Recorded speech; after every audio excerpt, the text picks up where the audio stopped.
Et nous enchaînons à présent avec Enjeu patrimoine, un enjeu patrimoine consacré à une question. Faut-il perdre confiance dans les investissements verts? On pourrait également poser la question d'une autre manière. Faut-il garder confiance dans les investissements verts? Deux revers d'une même pièce avec une question que nous allons poser à Philippe Zawati, CEO de Mirova. Bonjour Philippe Zawati. Bonjour. Bienvenue sur le plateau de Smart Patrimoine. Je rappelle, Mirova, pour ceux qui ne connaissent pas, une société de gestion qui développe une stratégie essentiellement tournée justement vers l'investissement responsable. Et c'est bien d'investissement ISR, responsable, durable ou à impact dont on va parler aujourd'hui. Un investissement responsable qui subit de nombreuses attaques depuis la fin de l'année dernière. On se souvient d'un article publié par un certain nombre de journalistes et dont Le Monde en France qui parle de tromperie dans les investissements verts. Avant ça, il y avait eu un certain nombre de débats sur l'évolution du label ISR ou encore on pouvait voir une réglementation pas encore tout à fait finalisée qui créait un petit peu du flou vis-à-vis des épargnants. Cette année 2023 débute avec quand même des investissements toujours plus massifs dans des investissements orientés toujours plus massivement dans des investissements verts. Est-ce qu'on peut garder confiance en 2023 dans l'investissement responsable comme on le connaissait en 2022, Philippe Zawati? J'espère que oui. Aux différentes attaques que vous avez mentionnées, il faut en ajouter une autre qui est dans l'autre sens. On est un peu entre le marteau et l'enclume aujourd'hui parce que là vous avez donc donné les attaques qui disent en gros la finance verte c'est une illusion, tout ça c'est du greenwashing, ça sert à rien.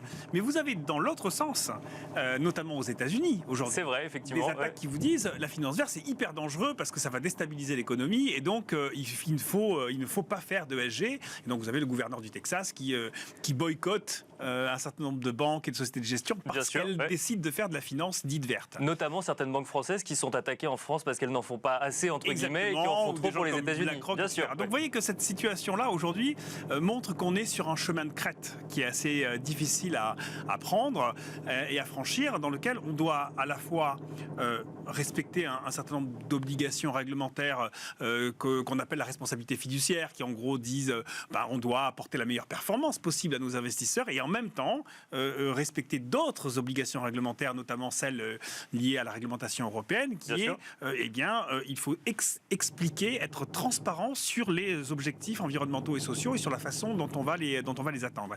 Donc aujourd'hui, on est un petit peu dans cette situation-là et il faut bien reconnaître que d'un côté comme de l'autre, ces attaques-là, elles ont une certaine pertinence. Il faut pas, je ne les rejette pas d'un revers de main parce que la problématique, c'est pas un manque de compréhension du coup de la finance. Il y a un manque de compréhension de façon générale et alors simplement le manque de compréhension, il dépend quand même du type d'interlocuteur. Honnêtement, quand on est le gouverneur du Texas ou quand on est un fonds de pension, on a une bonne compréhension de ce que c'est que la finance verte.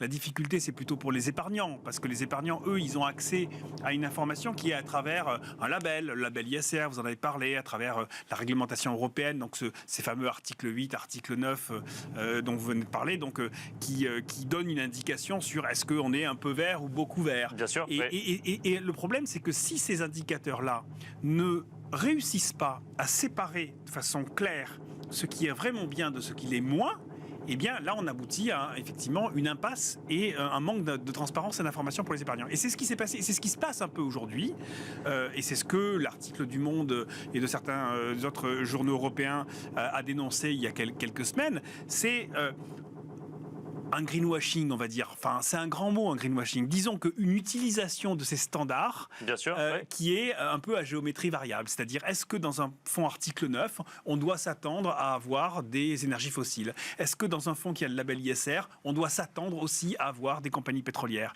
Je pense que la réaction un peu naturelle d'un investisseur épargnant dans le grand public, ça serait de dire non. Oui. Et en fait, la réalité... C'est qu'il y en a aujourd'hui. C'est qu'il y en a. Oui, bien sûr, donc, mais parce qu'on investit dans l'énergie. C'est un petit peu le hiatus, en quelque sorte, entre l'indication, l'information qui est donnée aux épargnants et la façon dont elle est reçue, en quelque sorte. Et donc, il faut qu'on adapte ça. Là-dessus, une question très, très naïve, mais effectivement, quand on voit les performances des sociétés pétrolières ou énergétiques en bourse, est-ce qu'on peut, si on les sort des portefeuilles verts, garder des performances en investissement responsable qui soient similaires ? Alors, ça dépend de l'horizon d'investissement que vous avez. Sur un horizon, sur les 3 mois ou 4 mois autour de la crise et de la guerre en Ukraine, probablement pas. Parce que vous avez des compagnies pétrolières qui font des profits absolument délirants. Et d'ailleurs, tout à fait, à mon sens... non raisonnable et qui devrait être taxé différemment. Mais là, effectivement, vous ne pouvez pas vous battre contre ça. Maintenant, la question est plus sur une période d'horizon raisonnable pour un épargnant. Quand vous placez sur un fonds action, vous placez sur un fonds en horizon 3 ans, 5 ans. Et là, si vous prenez les performances sur 3 ans, 5 ans des fonds d'investissement responsables, ils sont tout à fait en ligne, voire meilleurs. Enfin, nous, par exemple, chez Mirova, nos fonds sur 3 ans, 5 ans, on est au-dessus des indices. On bat les indices de référence parce qu'il y a des hauts et des bas dans les marchés. Il y a des cycles différents dans les marchés. Il y a des cycles où les valeurs de croissance sont favorisées, des cycles où les valeurs de value, donc de défensive, sont favorisées. Et donc l'important, si on regarde un investissement à long terme, c'est de savoir comment on va passer à travers ces différents cycles-là. Et je suis convaincu aujourd'hui qu'effectivement, la sélection de valeurs qui apportent des solutions au développement durable permet d'avoir de la bonne performance financière en même temps que de l'impact environnemental et social.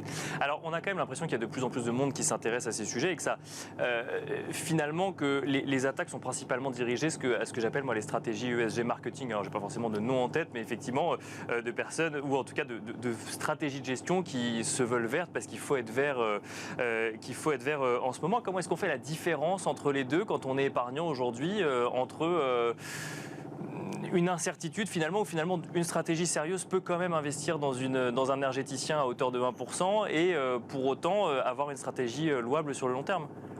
Alors, d'abord, c'est très triste qu'on appelle ça stratégie ESG marketing. Bien sûr, mais on l'entend souvent. J'ai fait du marketing pendant une bonne partie de ma carrière et je trouve que quand on fait du bon marketing, on ne fait pas ça. D'accord. Ouais. Donc ça, c'est des stratégies de mauvais marketing. D'accord, ok. Parce que ça veut dire donner une information trompeuse en quelque sorte. On l'a vu avec le déclassement des fonds article 9 vers article 8. C'est-à-dire que vous avez des standards qui sont mis sur la place, sur le marché, par des régulateurs ou par des labels comme le label ISR. Les standards sont proposés aux différents acteurs de la place. Si ils vont trop loin et qu'ils ne respectent pas la philosophie réelle qu'il y a derrière ces labels-là, eh bien on aboutit effectivement à du mis-selling, à de la mauvaise information. C'est ce qui s'est passé avec article 8, article 9, c'est-à-dire que dans un premier temps, beaucoup d'acteurs ont considéré que article 9 serait finalement relativement facile à avoir, ou en tout cas qu'on pourrait faire des fonds dans lesquels on a 80-90% de valeurs avec un véritable impact positif, et puis qu'on pourrait avoir à côté de ça des valeurs un peu moins vertueuses. La réglementation, donc l'ESMA, le régulateur, nous a dit, européen, et donc l'AMF en France, nous dit non, pas du tout, c'est pas l'interprétation que j'en ai. La loi qui a été votée par le Parlement européen, pour moi, s'interprète comme étant chacune des lignes de votre portefeuille, 100% des lignes de votre portefeuille doivent avoir un impact positif, environnemental ou social. Et là, évidemment, il y a rétropédalage parce que ces gérants savent très bien qu'ils ne peuvent pas justifier le 100%. Et c'est effectivement très difficile de justifier le 100%. Bien sûr. Oui. Donc nous, on a décidé de maintenir 100% de nos fonds en article 9. D'accord. Aujourd'hui, tous nos fonds sont article 9. Et donc, on a effectivement musclé encore notre politique d'investissement pour pouvoir démontrer que sur chaque ligne de notre portefeuille, on avait un impact, on avait déterminé un impact positif. Maintenant, il faut être prudent parce que demain, la Commission européenne a été interrogée pour préciser un certain nombre de choses.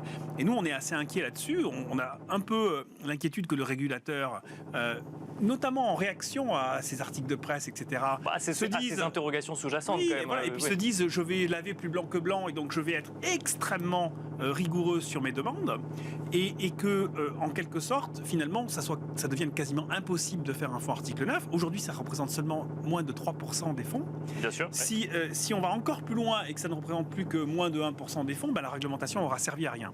La réglementation, elle doit être là pour identifier. D'accord. Mais c'est ça. Oui. La réglementation, elle doit être là pour quand même identifier un certain nombre de fonds qui sont vertueux pour que les épargnants puissent investir sur ces fonds-là. Si à la fin, ça se réduit à peau de chagrin, on aura raté le coche et on n'aura pas réussi à faire quelque chose de réellement impactant pour le marché. Sachant que je rappelle, pour ceux qui nous écoutent, que la réglementation n'est pas encore tout à fait en place. Alors on parle de la réglementation SFDR, donc qui catégorise article 8 ou article 9, mais il y a également cette réglementation CSRD qui impose un certain nombre de choses, qui impose finalement le reporting, l'obligation de reporting aux entreprises, qui n'est pas encore mise en place. Donc ça veut dire que des stratégies de gestion peuvent être remises en cause demain en fonction de ce qu'on verra remonter ou pas? Moi je ne suis pas tout à fait d'accord avec cette analyse-là. Je pense que les informations qui viennent des entreprises aujourd'hui, on en a beaucoup. CSRD, comme demain les réglementations comptables vont préciser les choses, vont donner des standards plus précis pour dire aux entreprises voilà comment vous devez faire le reporting, et de façon à ce qu'on ait plus de standardisation, donc plus de facilité à utiliser cette donnée. Mais aujourd'hui, on est quand même noyé sous les données. Il faut quand même pas. Moi, je suis toujours un peu sceptique, un peu sur cette façon qu'ont les gérants de dire on n'y arrive pas parce qu'on manque de données. Ça fait depuis 15 ans que je fais de la finance durable, ça fait 15 ans que j'entends ça. En fait, non. En réalité, on n'utilise qu'une très très petite partie des données disponibles aujourd'hui. Très petite partie. Je pense qu'il y avait eu une petite analyse qui avait été faite par, je crois, le réseau des banques centrales qui disait que on utilise probablement 3 ou 4% des données qui sont disponibles. C'est un peu comme la capacité de notre cerveau. Bien sûr. Ouais. Et donc, en fait, en réalité, on a besoin effectivement on a besoin de ces directives pour standardiser, pour que ce soit plus facile. Mais je ne pense pas que ça changera fondamentalement la composition des portefeuilles. Je crois qu'on arrive à avoir une opinion assez claire aujourd'hui en fonction de ce qu'on cherche à faire, évidemment. Voilà, je ne pense pas que ça changera fondamentalement. Alors, Philippe Zawati, une question plus côté épargnant qui veut du coup s'intéresser un peu plus en détail à la gestion de son épargne. On entend souvent qu'un bon moyen finalement d'orienter son épargne, c'est de regarder les labels. Mais quand on voit la réforme en cours du label ISR, on se rend compte que tous les acteurs de la finance responsable ne sont même pas d'accord entre eux sur ce qu'il faudrait faire d'un label d'État qui viendrait labelliser l'investissement socialement responsable. Comment, du coup, être sûr de ses propres investissements si ceux qui s'y connaissent ont du mal à se mettre d'accord entre eux? Ils ont du mal à se mettre d'accord parce qu'ils partent de positions très différentes et qu'ils ont une position sur le marché qui n'est pas la même. Si vous voulez, quand on est Mirova et qu'on est 100% article 9, 100% investissement responsable, on n'a forcément pas exactement la même position qu'un acteur généraliste qui couvre l'ensemble du spectre. Donc il y a normalement des débats là-dessus. Ce qui m'embête plus en quelque sorte, c'est plutôt la réaction de celui qui fait le label, qui devrait mettre tous ces gens-là d'accord avec une ligne directrice, surtout quand celui qui fait le label, c'est l'État. Or, aujourd'hui, c'est pas vraiment le cas. Je me suis exprimé à de nombreuses reprises sur le label ISR, donc c'est pas nouveau, ça fait plusieurs années que je le dis. Le label ISR est aujourd'hui complètement anachronique, il ne sert plus à rien parce que tout le monde peut l'avoir facilement et donc il ne joue plus ce rôle de différenciation entre ce qui est bien et ce qui est moins. Et donc la réforme en cours devait aboutir à ça, doit aboutir à ça. J'espère toujours qu'elle aboutira à ça. Aujourd'hui, déjà, ce qu'on peut dire, c'est que cette réforme est très très très très lente, puisque vous savez que la réforme a été lancée parce qu'il y a eu un rapport de l'inspection générale des finances il y a 2 ans et demi maintenant qui a dit le label ISR il ne sert plus à rien, il faut le changer. 2 ans et demi plus tard, on a toujours le même label ISR, donc on a alors que le monde bouge beaucoup entre-temps. Mais notamment une réglementation européenne et dont on ne sait pas comment ça va s'agencer entre les deux. Alors, moi je milite beaucoup pour que justement il y ait un lien fort entre le label et la réglementation européenne, c'est-à-dire qu'on arrive à avoir plusieurs niveaux de labels qui correspondent peu ou prou aussi de façon aussi précise que possible aux catégories de la réglementation SFDR, parce que sinon effectivement on aboutit à des standards un peu multiples et ça devient difficile de s'en sortir. Mais si on avait un label ISR avec un niveau article 8 et un label ISR avec un niveau article 9, je crois que ça donnerait une bonne indication au marché et je crois qu'on aurait fait avancer les choses. 2 questions pour finir. Une question pour battre un certain nombre d'idées reçues en brèche, vous l'avez déjà évoqué, mais un fonds 100% vert, rentable à court terme, ou en tout cas qui génère de la performance à court terme, est-ce que c'est possible aujourd'hui, Philippe Zawati? Moi je pense que oui, bien sûr que oui. Vous savez, j'aurais probablement pas dit la même chose il y a 10 ans. Mais aujourd'hui, on est dans un monde avec une telle somme d'opportunités. On voit bien, l'essentiel de l'innovation aujourd'hui dans l'économie, elle est précisément là-dedans, dans les solutions de développement durable. Toutes les innovations que vous voyez, que ce soit autour de la mobilité, autour de l'hydrogène, autour de l'électrification, autour de l'agriculture durable, autour de la robotisation agricole, tout ça, ce sont des tendances qui sont portées par justement cette nécessité de transformation de l'économie. Et donc investir là-dedans, c'est évidemment une opportunité forte pour les épargnants. Et alors pour finir, l'ISR a-t-il un avenir et faut-il avoir confiance dans l'ISR en 2023, Philippe Zawati? Écoutez, en tout cas, je pense une chose, c'est qu'il ne faut pas jeter le bébé avec l'eau du bain. Il y a un large spectre de comportements et de pratiques au sein de ce monde ISR. Et donc, il faut aller un cran plus loin pour essayer de comprendre celle qui apporte vraiment de la valeur à l'épargnant et à la société. Merci beaucoup Philippe Zawati. Je rappelle que vous êtes le CEO de Mirova. Merci d'être venu sur le plateau de Smart Patrimoine. Merci beaucoup, merci avec plaisir. Merci à vous de nous avoir suivis. On se retrouve très vite sur Bismart.